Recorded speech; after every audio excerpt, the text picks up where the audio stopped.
लड़की ने जैसे ही टीवी में दिख रहे इंद्रधनुषी घोड़े पर एक नजर डाली, उसने तुरंत अपने हाथ का खिलौना फेंक दिया और जोर जोर से रोने लगी।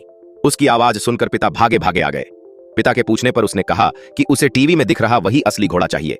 खुशकिस्मती से उसका पिता अरबों की संपत्ति का मालिक था। उसने बिना सोचे समझे करोड़ों खर्च करके उसके लिए एक महंगा घोड़ा खरीद दिया। लेकिन लड़की इससे भी खुश नहीं हुई। वह जमीन पर लेटकर जिद करने लगी और बोली कि उसे वही इंद्रधनुषी घोड़ा चाहिए जो टीवी में दिख रहा था। पिता भी मजबूर हो गया। वह अपनी बेटी से बहुत प्यार करता था और उसकी हर इच्छा पूरी करता आया था।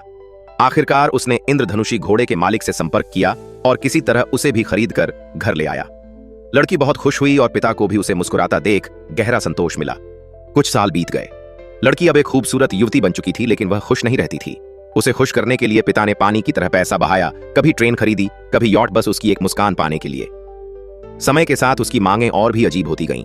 पिता की संपत्ति भी लगभग खत्म हो चुकी थी। कभी अरबों की संपत्ति रखने वाला व्यक्ति अब मुश्किल से कुछ करोड़ का मालिक रह गया था। बेटी की जीवन शैली में कमी न आए, इसके लिए उसने घर की कीमती चीजें तक बेचनी शुरू कर दी। वह दुनिया की हर सबसे अच्छी चीज बेटी को देना चाहता था। इसी बीच एक दिन लड़की की नजर दुकान में रखी सोने की मूर्ति पर पड़ी। इस बार पिता ने खाली बटुआ दिखाकर अपनी बेबसी जता दी, लेकिन लड़की फिर जमीन पर लेटकर रोने चिल्लाने लगी।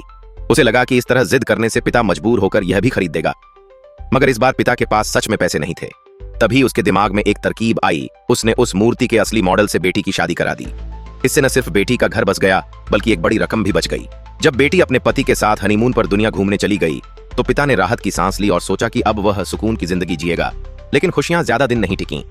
कुछ ही समय बाद बेटी वापस लौट आई, साथ में एक बड़ा सा सामान और एक छोटा सा बच्चा। उसने बच्चे को पिता के हवाले किया और बिना कुछ कहे चली गई। पिता अपने नाती को देखकर हैरान रह गया। जल्द ही उसे समझ आ गया कि नाती में भी वही आदतें हैं जो कभी उसकी बेटी में थीं। यहीं इस कहानी का अंत होता है।